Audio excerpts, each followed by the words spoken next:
Yeah, I think there's no kind of, okay, that's fine. All right, we're going to get this show on the road. So, thank you all for coming out today. We're having our 100 days of action, right, dignity, and housing for those that deserve it in the city and those that need it the most. So, I would now ask everybody that is a street speaker to come up and give us a few words about what it is surviving on the streets of Denver while under this urban camping ban. So who is a street speaker that wants to speak? Please raise your hand. I'll do it. Yay! Woohoo! Give it up for Yolanda! Yay!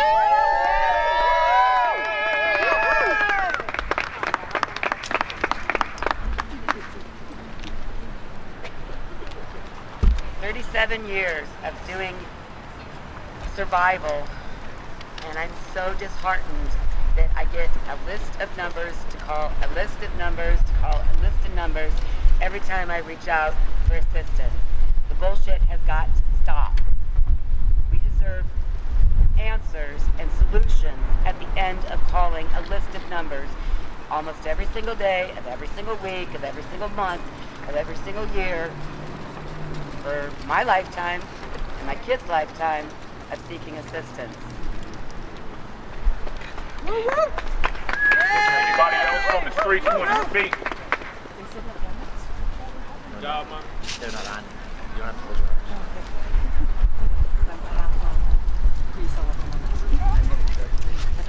Hey! Hey! How's everybody today? Well, y'all gonna catch it. We know that this is a rally, right? Yeah! That means we gotta get loud, right? Yeah! At D-Ho, we believe in getting loud, right? Yeah! I can't hear you. Yeah! Louder. Okay, when I say housing, I want you guys to say it's a human right. And we gotta turn around and make these windows rattle. So you know, just like at a concert when you're up there and you're doing your thing and stuff, I want all of you guys to turn around and get so doggone loud that Mayor Hancock is gonna look out the window and say, what the fuck is going on out there? Okay, ready? Yeah! Right. Housing is A human right! What is housing? A human right! What is housing? A human right! Louder! Human right! Yeah! Yeah! Do we want housing or do we want warehousing? Housing! Need to wear at home. I've all been there. Where you been? Unhoused. In a shelter. It was the worst time of my whole life. I'll never forget, and I'll never forget, because just as long as I have breath in my mouth, I will keep fighting. And we will all turn around and come together and let's do this. Let's turn around and tell them that housing is a Human right! Housing is what? A human right! And we are going to exercise our what? Human right! Yay! Power to the people! Here, I know you got something to say. Oh, we got something to say. All right, so Jerry Bird's gone grace us with his words. Sorry I'm late, y'all. Yeah. But it better be late than not show up at all. One thing, what this is all about, though, really, it is about rights. And with every right, there'll come decisions that the government has to abide by. They have to listen to the masses. And as long as we are the masses, I don't give a damn if they lied to get in the office, if they got paid to get in the office, if someone is lying in somebody's pocket, if someone is lying, which they always do. It's about our rights. It's about your respect. It's about our dignity. The thing about it is this. We are, 100 days with me about, and regular days turn out about 3 months and 10 days. That means that we're going into the 4th month, or we are already in the 4th month from the election. And the number one thing that we all know that was on the ballot was about the initial 300 during this campaign this past summer. And the thing about it is this, every one of them had an opinion on the initial 300. But the opinion that they had, and the business downtown partnership, what they conveyed to the people was fear. You know, there's nothing like fear. Fear is something that will make you kill your own mother if you feel that you're scared. Something coming about on you, or make you kill your own baby, or shoot a dog, or whoop somebody's ass. I'm just saying, fear. If you are scared, this is not for you. But at the same time, we all must conquer that fear. And the only way we can conquer that fear is together. And we have to take and put our differences aside. We also have to take and put aside some of the lies that they've been going around telling about Mr. 300, about repealing the urban camping ban. You know, really, if you really think about this shit, it's not 100% about housing. It's not. I just can't understand back in May how 100, and I may have the number wrong, but I knew it was 100,000 plus, that just because they was not assessing that right, they went in there and voted and gave up that right. But in doing so, they also made it very difficult for the people that are using that right to use that right. And now, why? Because the lies. And when you're telling lies to get your point across, or to have your point come in the forefront of, oh no, I said foreplay. But anyway, to the forefront of this campaign, the thing about it is this: it's all about fear. F-E-A-R, four different letters, by the way, and that's what they played upon. Anytime that you can go and put $2.5 million to what, $100,000 or so, you're not voting with your conscience. You're not voting with your heart. You're not even voting with your mind. You damn sure ain't you cannot be voting because you were educated on that matter subject. On that subject matter, my bad. I don't know why I'm talking backwards. But anyway, I just want to let y'all know something today. They pay for those votes. They pay people to basically give up a right because they're not using it right now. And I just want to let y'all know something. There's going to be a time in America, as a matter of fact, there's going to be a time in this world to where the very right that they were so fucking proud to give up to stop people from sleeping on their doorstep, stop people from camping on their public land, they are going to have to assess that. So keep this in mind, that the very right that they gave up, and we don't get this shit overturned in the court or through city council. I don't want one of them motherfuckers to come up and say, oh shit, bitching about this urban camping ban. No, don't bitch. You should have been preparing for yourself when you gave it up in the first place, when you gave up that right. I don't want to hear you talking about, oh, we fucked up. Yes, you did fuck up. I'm using some very harsh words today because this is like I said, this is 90 days and 10 days into going into the fourth month after the election. And guess what? This city council still have not had a talk, nor even a newspaper article about what they are doing to repeal this urban camping ban or do criminalize this urban camping ban.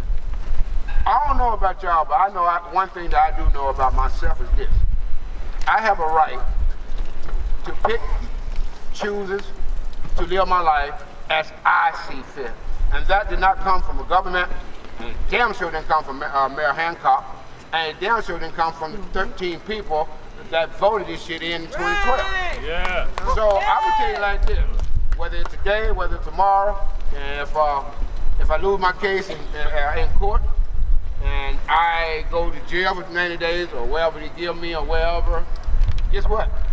The only thing you're doing is making me more and more adversary, because guess what? I will lose my house, I will lose my place, and guess what the fuck I'm gonna do? The same thing you sent me to jail for this time, if I happen to go. I'm coming right back the fuck out here, and I'm going to live in public space, and I'm going to be more defiant than what the fuck I was the last 2 times.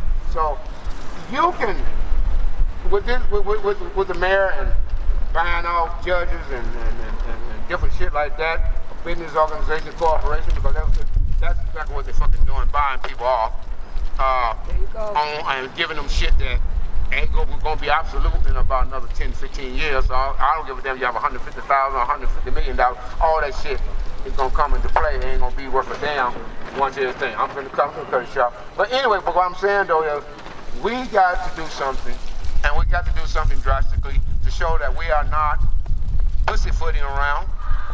This is just the first step, because I know their heart is going to be hardened because they think they know every damn thing, which they don't know shit because they know everything. You wouldn't be in this damn predicament in the first place.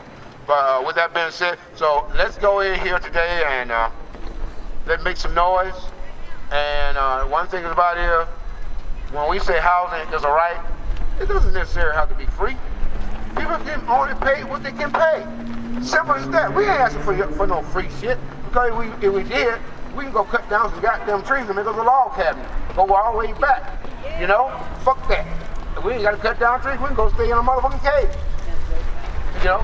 So we're not asking for anything free, but we're asking for you to take our money, because we do pay taxes, and spend it on us the way you spend it on some of these damn corporations. So with that being said, let's do the right thing. Let's stay together and let's do what we need to do to get this shit overturned. All right? And let's hold this administration, especially the council people, let's hold them accountable, because they got in because of our vote. We was out here pushing and dragging everybody that hadn't voted for years. We got them to vote. So that's how we got most of them in there. So with these 5 progressives, it's time for them to show me how aggressive you are, or progressive you are. And let's change this shit here immediately. Because next week, we all need for people to be on this shit and get to talking about fuck that budget. Because if that budget doesn't have anything to do with spending billions of dollars on housing for the poor, it don't mean shit. So that's all I got to say. But let's be good and let's make some noise. Be bad. Thank you, Jerry. So now we're going to move on to organizational speakers. So first up, we have Michelle from Poor People's Campaign. Sorry, Michelle from Poor People's Campaign. Hey y'all, I'm Michelle Diane. I'm Colorado Poor People's Campaign. When Therese asked me to talk today, the truth is I didn't have the vaguest idea what to say. The truth is, it's good to see y'all, but I'm really pissed. I'm really sick of us being treated like this. I'm really tired of the masses of Coloradoans sitting on their hands, sitting around their pools, sipping margaritas, and letting people freeze to death. I've had enough. I don't see no real point in talking to these folks, y'all. I know that's what we're here for, but what the hell is the point? Have they listened yet? I don't think so. So I got a new challenge today. I'm old enough to know I came from a Denver, Colorado where there weren't food deserts. Not because there wasn't poverty, but because poor people provided groceries for poor people, because we took care of each other.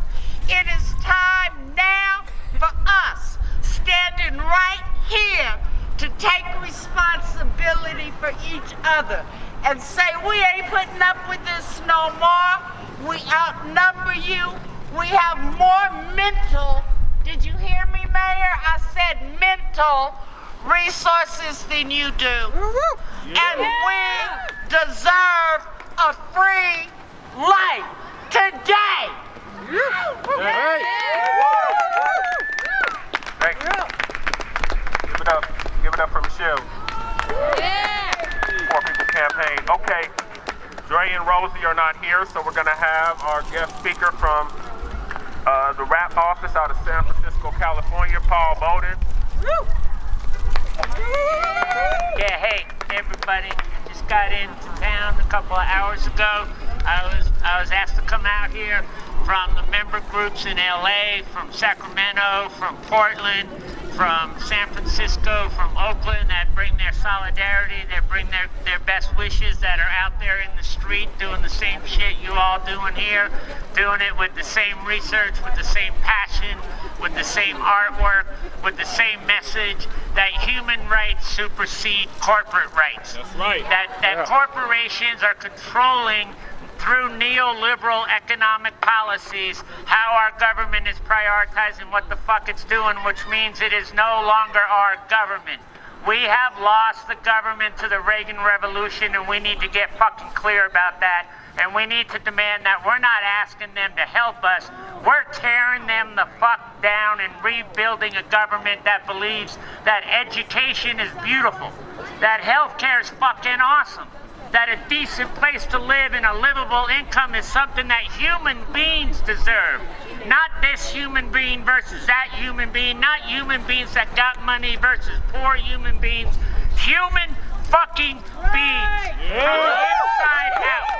If we can afford $144 billion subsidizing housing for rich people and for mortgage companies through tax write-offs at the IRS, they call it an economic stimulus. It's a housing subsidy.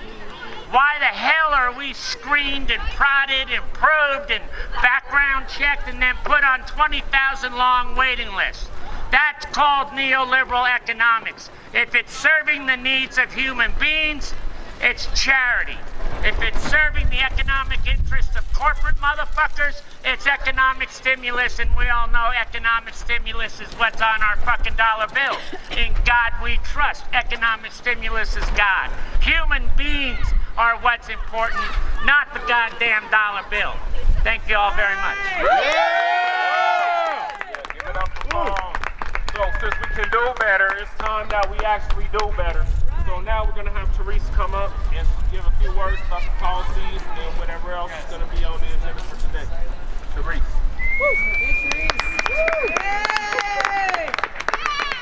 Hello, hello. Hey. Okay. This is actually the 99th day of the first 100 days of office. We said on day one that we were going to call them to task and tell these council people what it is that we say they need to do to prioritize homelessness and housing in their first 100 days. Council people ran on that campaign. They ran on a platform saying that homelessness and housing is their top priority and that they would be focusing on this in the first 100 days. All we have been doing over this past 100 days is reminding them of their very own words, that this is their priority and that they are going to take action in the first 100 days. Well, it's day 99 and we have not seen action. We are still on the streets. There has not been proposals to decriminalize our survival. There has not been proposals to actually create housing now. There has been token proposals around zoning amendments, which are good, and proposals around some budget additions for bathrooms, which is good. None of this results in actual rights, dignity, or housing now. Speaking of the budget, next Monday, City Council is going to be hearing comment on the budget. And let's just know the basics here. You don't need to look hard in the budget to understand where their priorities are. 40% of the city's 2020 budget proposed by Mayor Hancock, 40% is for quote-unquote public safety, aka police, jails. That's the priority, the number one priority of our city. Guess how much is for housing? 1%. 1% of the city's proposed budget is for actual housing. Now, I take that word actual out. That's for the housing department. When you break down that 1% in what that money is actually going towards, it is a minutest drop in the bucket that actually goes towards real housing, new housing options for people who are low income. It's looking like somewhere around 4% of the stated need. And that's just the stated need of people right now who are living on the streets, much less actually being real about the fact that homeless people are not some finite group that just disappear once that particular set is gone. It's an ongoing cycle of poverty that will continue to grow if we don't actually prioritize this differently. So that was supposed to just be me leading into saying what we're doing today. So today, what is today? 100 days of action. 100 days of action. We have some things to say to council today. We have been speaking to them every third Monday. We're going to speak to them again today at the public comment. After that public comment period, which hopefully a bunch of people have gotten signed up for and will be able to speak in, excuse me, after that comment period, we are going to stand together and march out of City Hall and tell City Council how we really feel. We are going to march out of City Hall singing that we shall not be moved. And we have some alternative lyrics to the song. So we're going to practice that song here. Everybody should have a copy, and if you don't, then somebody can be a helper and grab the copies of the song from that bag that's hanging on the edge of the fence, and pass some of the copies out. It's really simple though, so you don't need it if it's fine. Okay, so we need a good singer. Kobe. You are all right, Kobe is good at this. It is my singer. I didn't even ask you. Okay, so you know how this song goes? Okay, so it goes like this. We shall not be moved. I don't have it. Okay. We shall not be moved. So here we go, starting over. Everyone please with me so that I'm not silly by myself. Okay. We shall not be moved. We shall not be moved. Just like a tent sitting by the sidewalk. We shall not be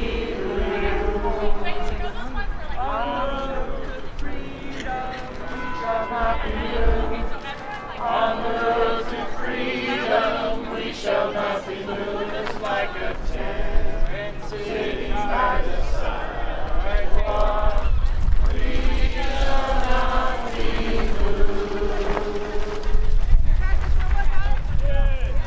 I'm really interested in practicing this like in action.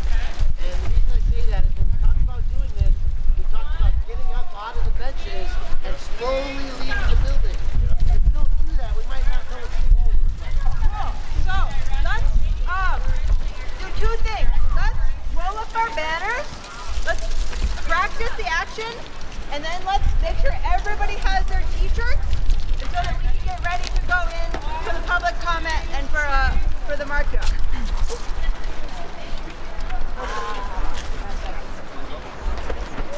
Need a t-shirt.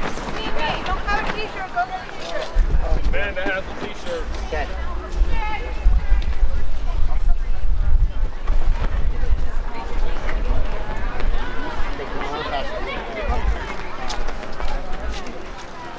So folks are gonna start to get ready to go inside for the public comment session of the city council meeting. It happens once a month inside this building right here, which is the Denver City and County building, known as City Hall. That song they were just practicing is they're going to be singing it when walking out of the public comment session, and so I think they're going to practice it one more time. Okay, hey, if anybody has a knife or anything illegal that you can't take into City Hall, you can go see Steele right here, and he'll put it in a safe place, aka a car. So if you have anything you can't take in, a knife or something else illegal or that you don't want City Hall to see, give it to Steele. Or not.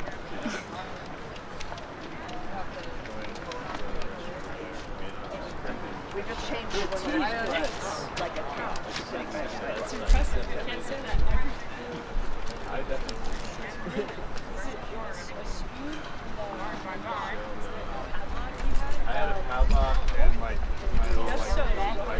So as Therese said, this is the 99th day since Mayor Hancock and the city council members were inaugurated.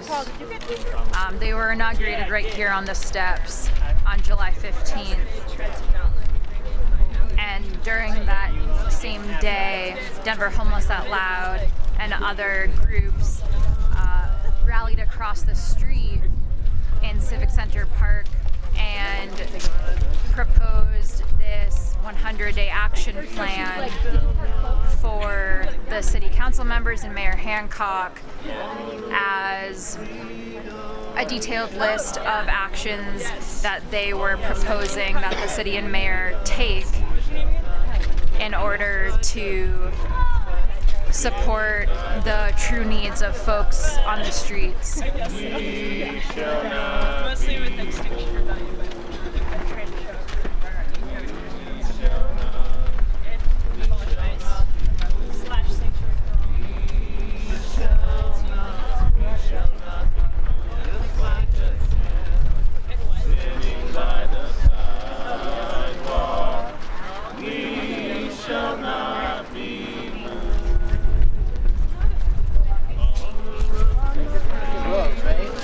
As they said, the mayor and city council have not met any of those proposed actions, at least not in their entirety.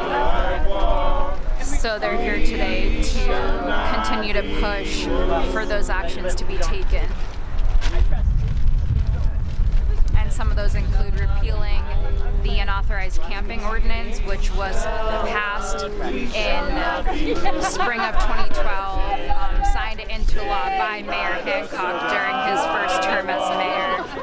we shall not be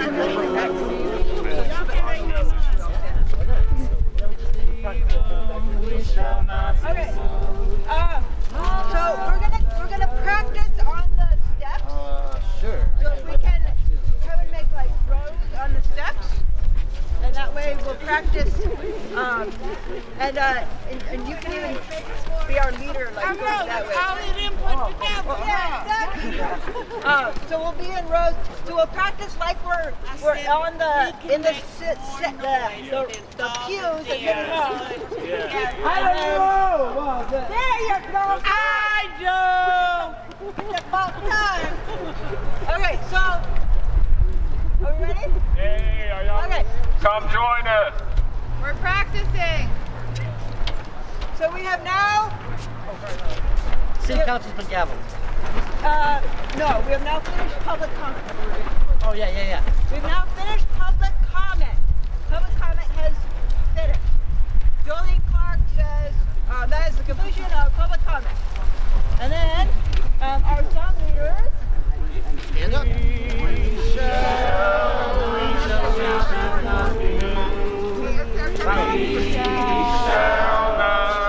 shall not be moved just like a tent sitting by the sidewalk. We shall not be moved. Remember, like you're on furlough.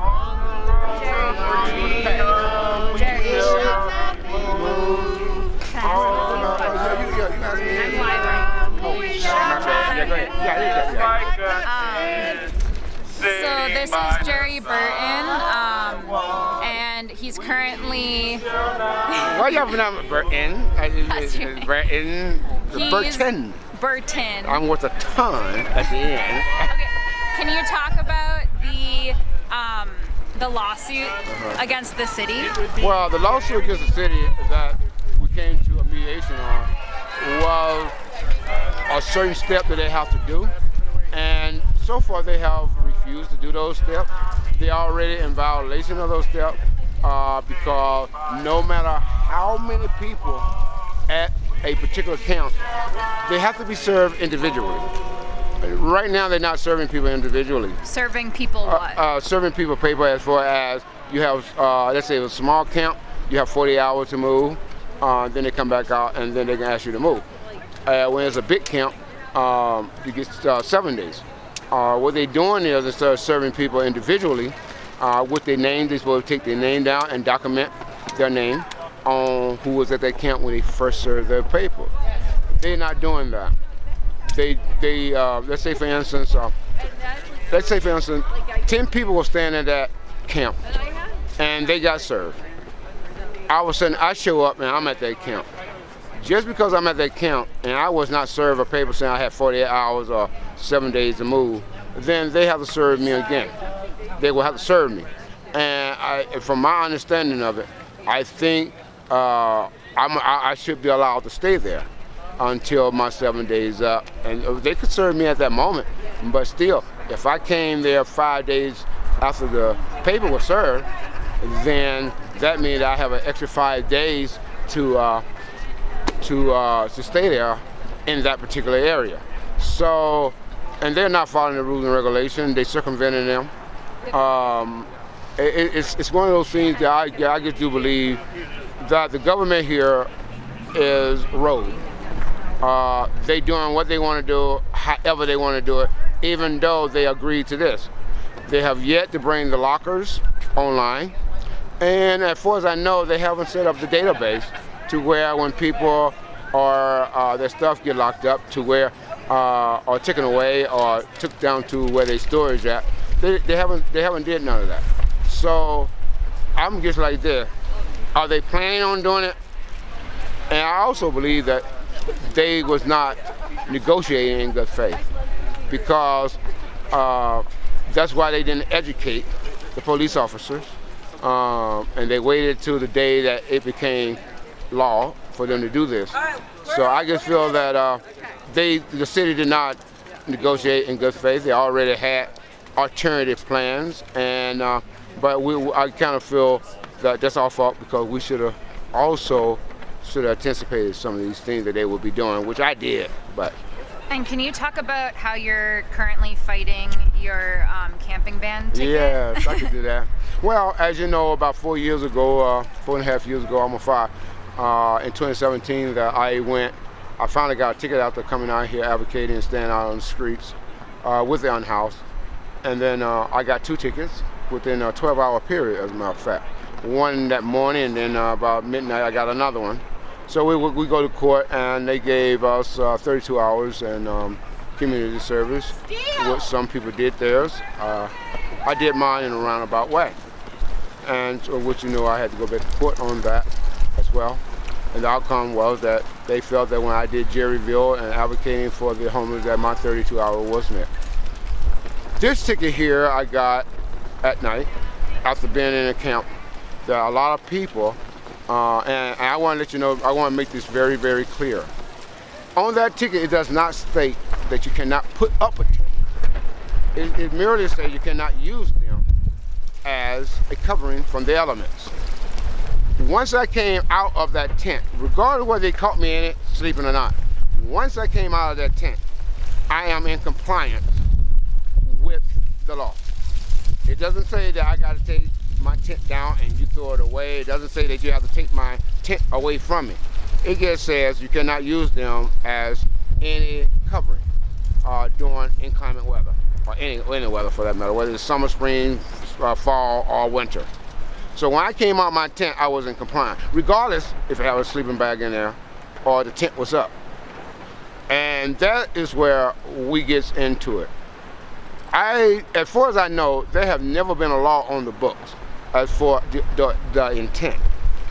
And the way they are policing this, you can go to Wash Park, Cheeseman Park, every day in the summertime. Yeah, you can go out there probably right now.